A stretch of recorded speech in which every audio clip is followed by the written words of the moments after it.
debate sobre cómo enfrentar el problema del narcotráfico en la región está servido. Por supuesto. Y alcanza su máximo nivel justo cuando los países de todo el continente se reunirán en la Cumbre de las Américas en Cartagena, Colombia, este fin de semana.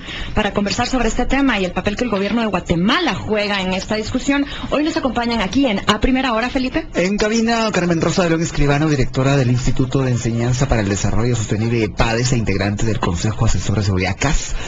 Bienvenida, señora de León Escribano, buenos días. Por la vía telefónica tenemos también al analista político, abogado y también columnista de prensa, Alejandro Valdizón. Gracias al licenciado Valdizón por acompañarnos por la vía telefónica. Venía hacia acá, pero tuvo un pequeño problema, pero muy amablemente nos atiende esta llamada. Y en camino, ya por llegar a los estudios de Emisoras Unidas, Fernando Carrera, titular de la Secretaría General de Planificación. Así que empezamos con Carmen Rosa de León. ¿Cuál es la visión que usted tiene este fin de semana en Cartagena de Indias? ¿Qué puede ocurrir con el tema de la despenalización y sobre todo, qué le puede ocurrir a Guatemala en ese tema? Adelante. Bueno, sí, yo creo que es una oportunidad que se había estado buscando por parte del gobierno de Guatemala y en principio de los que impulsan esta iniciativa de diálogo sobre el tema de la droga, porque se veía como el punto internacional más importante o a nivel regional para llevar una propuesta concreta, y a eso se debía pues el esfuerzo del presidente Pérez de tener una propuesta de carácter regional, ¿verdad?, el intento. Sin embargo, aunque esta no se consolidó en la forma como se había previsto, sí ha habido otras expresiones de otros presidentes de la región que están dispuestos a apoyar la iniciativa. Entonces, nosotros, y creo que cada vez más hay voces sobre el tema, digamos, no necesariamente de la despenalización, pero sí que hay que abordar un diálogo abierto y digamos, creativo sobre cómo enfrentar el tema del narcotráfico desde otra perspectiva diferente, porque lo que se ha hecho hasta ahora no ha funcionado. Señor Carrera, el término despenalización parece haberle dado paso al término de regularización, sobre todo en el discurso del presidente Otto Pérez Molina. ¿Por qué? ¿Puede explicarnos qué es lo que está pasando? Mira, básicamente es tratar de aclarar conceptos. Estos temas han sido debatidos básicamente a nivel académico y a nivel de organismos no gubernamentales. Entonces, al estar en ese ámbito, normalmente el rigor del lenguaje es diferente, porque las implicaciones del lenguaje son diferentes. Cuando tenés una responsabilidad gubernamental, las palabras tienen un peso y un peso legal, ¿no? Son peso jurídico. Entonces, estuvimos revisando mucho del material que se ha producido a nivel mundial sobre el tema, porque además este es un tema que como los gobiernos no lo debaten o no lo han debatido hasta la fecha, entonces el material es un material de carácter privado, por decirlo de alguna manera, es material científico, es material académico, es material de ONGs. Entonces estuvimos revisando el material y nos dimos cuenta que todo lo que estaba planteado planteaba como que había que entrar en un debate entre el esquema de prohibición y un esquema que en el lenguaje de las ONGs o de las ONGs internacionales y académicos era el lenguaje de la legalización. ¿Okay? Pero nos pareció que el término legalización invita a que la gente piense algo que salió incluso en un medio, en unos periódicos de Francia más importantes, en Le Monde, que citó el artículo del presidente en The Observer diciendo: el presidente de Guatemala pide legalizar todas las drogas. Y eso es más o menos la forma coloquial en que mediáticamente se ha manejado. Entonces pareció que el término regulación es el término más preciso, porque realmente uno lo que quiere no es que las drogas se vendan al igual que los chicles Adams, o sea, esa es la idea, ¿verdad? La idea es que se puedan vender dentro de un marco regulado como sustancias peligrosas que son, o sea, no es ideología pensar que las drogas que han estado prohibidas por mucho tiempo, su consumo, su tráfico, su producción, son dañinas para la salud. Está demostrado científicamente que hacen daño para la salud. Algunas de ellas generan mucha dependencia y algunas de ellas no generan tanto dependencia, pero sí mucho daño para la salud. Y algunas generan mucha dependencia y mucho daño. La cocaína, por ejemplo, la heroína, en un caso particular. Entonces es un tema que hay que tratar con cuidado, hay que tenerlo regulado, ¿no? Y debemos de tratarlo como se trata cualquier sustancia peligrosa para el consumo humano, ¿no? Pero bueno, hasta los venenos que son peligrosos circulan en el mercado. Lo que pasa es que los permitimos circular dentro de un marco y el veneno pues mata a una persona, ¿verdad? Pero sin embargo permitimos que circulen venenos en el mercado que pueden matar a una persona, no generar dependencia, llevársela de este mundo dentro de un marco regulado. Entonces lo importante es que haya un marco regulatorio, ¿no? Y en ese sentido se habla de regulación, que tal vez también hay una precisión. Regularización es un poco diferente como concepto, porque regularizar es como normalizar una situación. Yo creo que el término más preciso es regular un mercado, que es normal ponerle reglas, ¿no? Licenciado Valizón, usted que nos acompaña por la vía telefónica, esta pregunta va en el contexto de unas entrevistas que se publicaron esta semana en Washington Post, una con el presidente de Guatemala, Otto Pérez Molina, y otra con el mandatario colombiano Juan Manuel Santos, que es el anfitrión de esta cumbre. Ellos hablan, sobre todo en el caso del presidente colombiano, de la necesidad de discutir, de platicar acerca de este tema. Sin embargo, pareciera que en la agenda no se presenta como una de las prioridades. Hay quienes creen que podría bloquearse que este tema fuera discutido. ¿Qué opina usted al respecto? Adelante, buenos días. Gracias, buenos días y muchas gracias por la invitación y les ofrezco una disculpa a ustedes y a la audiencia por no poder estar presentes, pero pues debido a un imprevisto de última hora. Evidentemente hay, digamos, una presión fuerte, un interés fuerte, diría yo, principalmente proveniente del gobierno de Estados Unidos, porque este tema no se debata, no se discuta.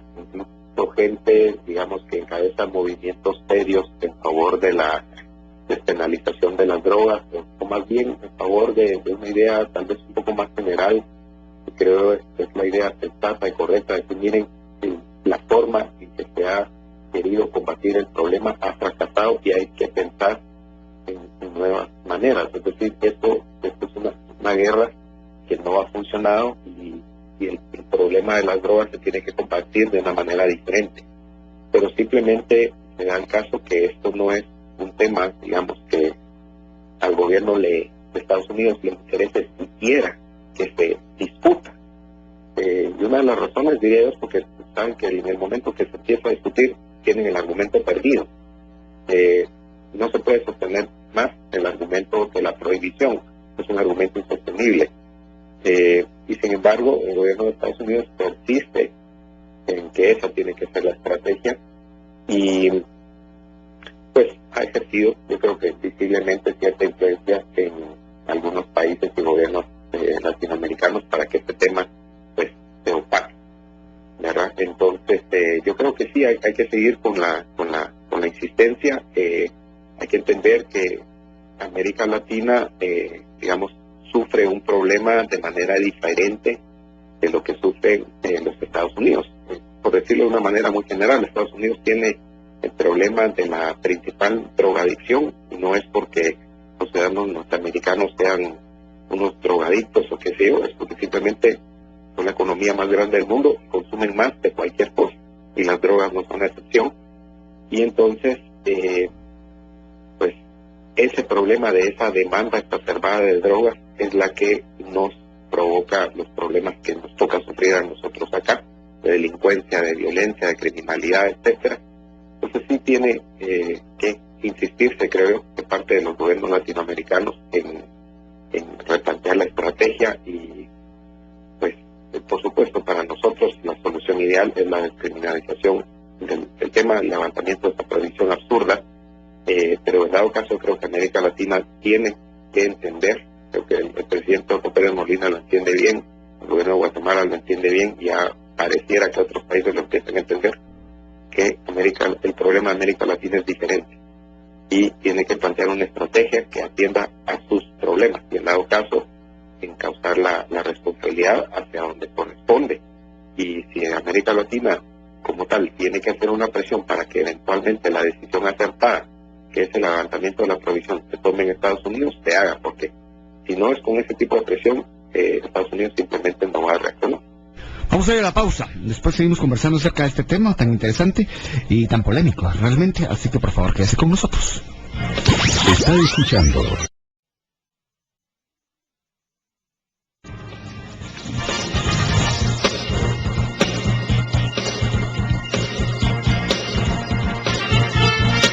Aquí Y en la primera hora estamos conversando con Fernando Carrera, quien es titular de CGPLAN, y con Carmen Rosa de León de IEPADES e integrante del Consejo Asesor de Seguridad CAS, sobre la Cumbre de las Américas y el tema de regulación de drogas que hemos discutido ya acá con quienes nos acompañan. Tenemos algunos mensajes que ingresan por medio del 8970 de nuestros oyentes. Un DVD legal lo puede comprar en una tienda por 150 quetzales. Sin embargo, la gente prefiere comprar lo pirata, lo ilegal, por ahorrarse unos quetzales sin importar la calidad. Lo mismo podría pasar con las drogas, nos dice Alicia.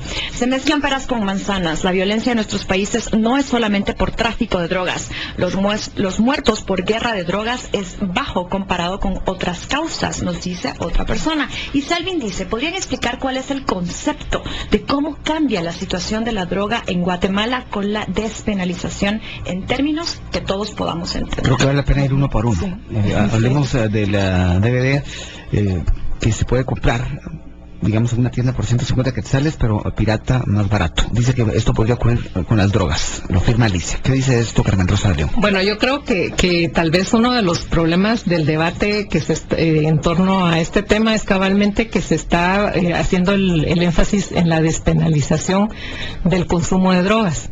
Y no estamos viendo el tema del narcotráfico y crimen organizado como una secuencia de actividades conjuntas que van operando en diferentes países también. Tenemos desde la producción, donde Colombia es uno de los principales, pero Guatemala ya está a nivel, la amapola la está produciendo ya a niveles que estamos casi desplazando al resto de países de la región.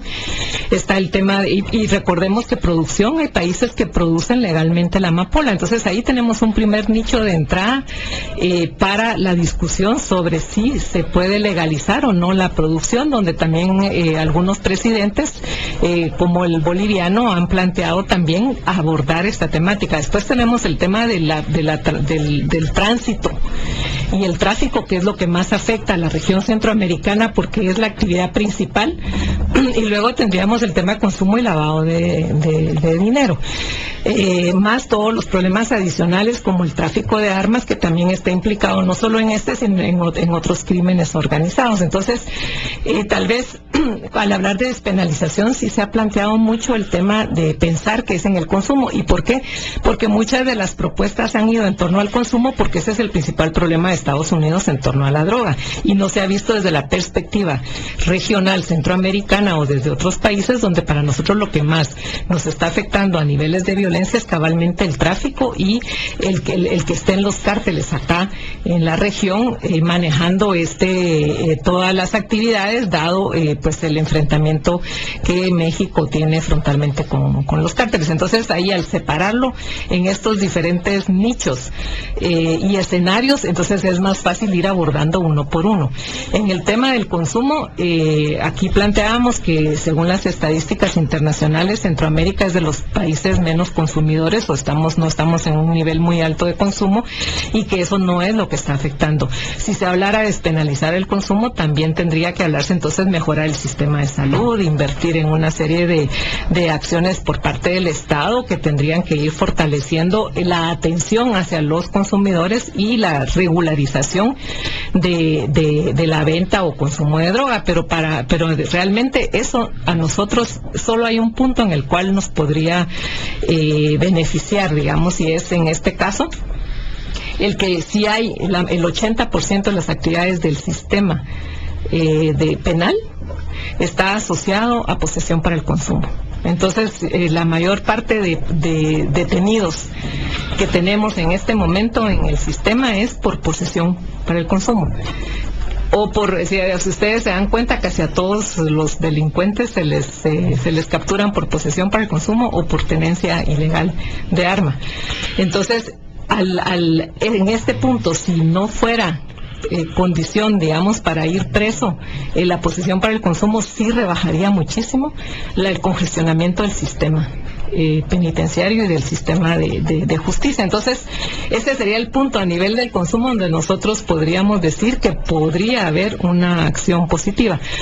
En el caso del Consejo Asesor de Seguridad le presentamos varios escenarios al presidente, cabalmente partiendo de la producción, el tránsito, el consumo y el lavado de dinero, y planteábamos que realmente lo que nos está afectando es la violencia que se genera en el tráfico, ¿verdad? Y en la presencia de los cárteles. Entonces, que eso es lo que a Centroamérica debería importarle más, pero esa actividad no puede desarrollarse, o esa política no puede desarrollarse, porque ¿qué pasaría si aquí transita libremente la droga? Sí habría beneficios en torno a la ausencia de corrupción, porque ya sería una actividad legal, pero ¿qué pasa si México no está de acuerdo y no se puede pasar? Entonces, la lógica del abordaje... Es una medida que no se puede tomar, digamos, solo por parte de Guatemala, por eso está clarísimo. Por eso la lógica es una lógica regional, y lo que aquí se está planteando cabalmente, y tal vez para no perder el foco, es el debate, o sea, la necesidad de un debate diferente sobre cómo abordar regionalmente y estratégicamente el combate al narcotráfico. Fernando Carrera, ¿cómo cambiaría la situación de la droga? Como pregunta Selvin, en términos generales, ¿cuál es el panorama que presenta Guatemala en la Cumbre de las Américas? Mira, la Cumbre de las Américas es un evento muy puntual, ¿no? No tiene, o sea, no va a cambiar nada la Cumbre de las Américas en sí.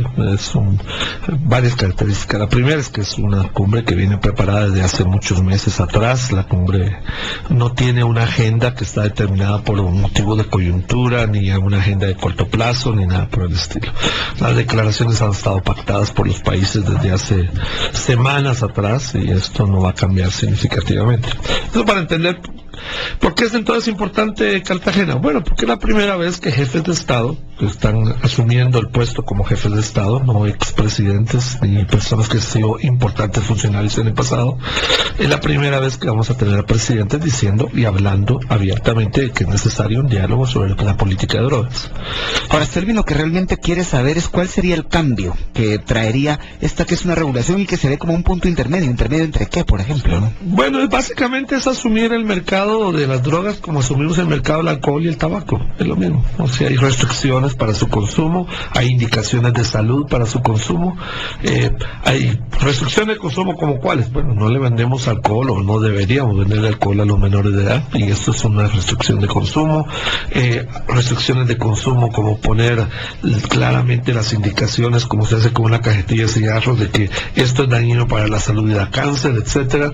Restricciones de consumo como el hecho de poder decir al público abiertamente, no va a haber propaganda masiva, comunicación de este tipo de cosas, porque esto es también un tema que por mucho tiempo se ha debatido con el tabaco, por ejemplo, si se puede restringir la publicidad del tabaco o no, y bueno, hay países que lo tienen totalmente prohibido, no se puede hacer publicidad pública. No, así con el licor, por ejemplo. Con el licor, por ejemplo, está abierta, pero ahí vienen las cosas. Entonces yo creo que ahí sí habría que tener una política de identificar en su momento a nivel global cuál es el tratamiento a diferentes tipos de sustancias, porque como lo decía anteriormente, no todas causan el mismo daño a la salud ni generan el mismo nivel de dependencia, y esto hay que pensarlo con mucho cuidado. Entonces va a haber sustancias para las cuales va a haber reglas más flexibles, y debe haber sustancias para las cuales va a haber reglas muy abiertas, muy estrictas, muy cerradas, ¿no? Al igual como sucede con ciertos productos que circulan, por ejemplo, a nivel farmacéutico. Hay algunas que son de disponibilidad abierta y uno agarra del estante, y hay otros que solo con prescripción médica se pueden dar. Y esto debería ser como algo parecido cuando uno piensa en estas cosas. Estamos hablando ahorita del mercado de drogas existente, porque el mercado de drogas del futuro ya es un tema en sí. El mercado de drogas del futuro no tiene nada que ver con el actual. Es como... ¿Cuál es el mercado de drogas del futuro? Es el mercado sintético.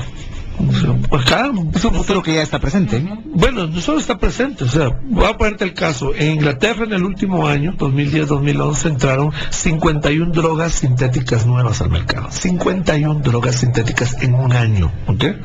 De esas tenés 7 que causan efectos parecidos a la marihuana, 2 que causan efectos parecidos a la heroína, 4 que causan efectos parecidos a la cocaína, y, por noticia, todo es legal. ¿Okay? son productos farmacéuticos, producidos en laboratorio, en la mayor parte en China, dicho sea de paso, y que son efectos, y a la gente aprendió que pueden tener dentro de determinadas dosis los mismos efectos, y esto está siendo utilizado también.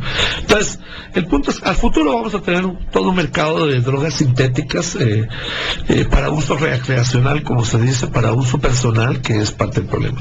El problema para la sociedad son dos, en términos, lo primero es muy importante, el problema de salud, el problema de salud pública, hay que entenderlo como un problema de salud pública. ¿Qué es lo que plantea el presidente Pérez Molina? Es parte de lo que se está discutiendo en la propuesta del presidente, que efectivamente aquí hay un problema de salud y que hay que abordar el problema de salud que esto implica. Y también hay un problema, obviamente, de violencia que genera, porque las personas, toda sustancia psicotrópica, y esto incluye el alcohol y el tabaco, ¿no? Pero toda sustancia que genera alteraciones en el sistema nervioso central del cerebro, el alcohol es uno de ellos. La gente piensa que hay que comer un hongo particular para sentirse mareado y ver cosas. Bueno, con solo el alcohol, quien haya tenido alguna buena borrachera sabrá que uno no se acuerda de lo que pasó la noche anterior, porque eso es parte del problema de afectar el sistema nervioso central. Técnicamente el alcohol es una sustancia psicotrópica, no nadie ha dicho que no es ilegal, esa es la diferencia, pero es una sustancia psicotrópica que altera eso. Entonces, cuando uno llega a esas precisiones del alcohol, de que tenga este tipo de efectos en la mente, pues técnicamente todas estas generan estos problemas de alteraciones de la conducta, y hay que ver cómo se trata esas alteraciones de conducta, porque esto lleva a situaciones de violencia, de abuso, de generación de problemas en las calles y en las familias, violencia intrafamiliar, por ejemplo, y todo esto. Y la violencia que pues, todos sabemos generan los narcotraficantes. Y precisamente en el minuto que nos queda en este bloque, Carmen Rosa de León, hay quienes opinan, por ejemplo, que un narcotraficante, cuando se despenalice la droga, de todas maneras seguirá secuestrando, extorsionando, haciendo trata de personas. ¿Qué opina usted de eso? Sí, este es el abordaje, digamos, del crimen organizado en su conjunto, y parte del problema es que efectivamente donde las estructuras criminales, cuando ya no exista el gran atractivo del narcotráfico, ¿qué va a pasar con esas estructuras criminales y cómo van a operar? Esa es también parte del debate, ¿verdad? Pero lo que tal vez ahí podría plantearse en forma positiva es que finalmente el Estado tendría capacidad y los recursos focalizados para combatir otros delitos y no todo lo que absorbe en este momento el narcotráfico, sin dejar de mencionar el gran cinismo de Estados Unidos, donde plantea como un problema fundamental el combate al narcotráfico y da $2 millones para apoyar el esfuerzo de Guatemala en el combate al mismo. Entonces, ¿dónde está? Si esa es la proporcionalidad, digamos, del interés político de Estados Unidos sobre el tema, entonces, ¿qué estamos haciendo? O sea, estamos haciendo el ridículo, ¿verdad? Y he notado que en la mayoría de casos los agresores armados por lo general están bajo efectos de drogas. Imaginemos cuánto más se incrementarán los asaltos y muertos con la despenalización. Fernando Carrera. No, para nada, el caso es el contrario. La idea fundamental es que como existe un mercado legal de consumo, uno puede de alguna manera normar el consumo de estas cosas, de las sustancias psicotrópicas. Y la otra cosa que es muy importante es la razón por la cual estas personas asaltan, que es para poder continuar consumiendo, o sea, van por la dosis.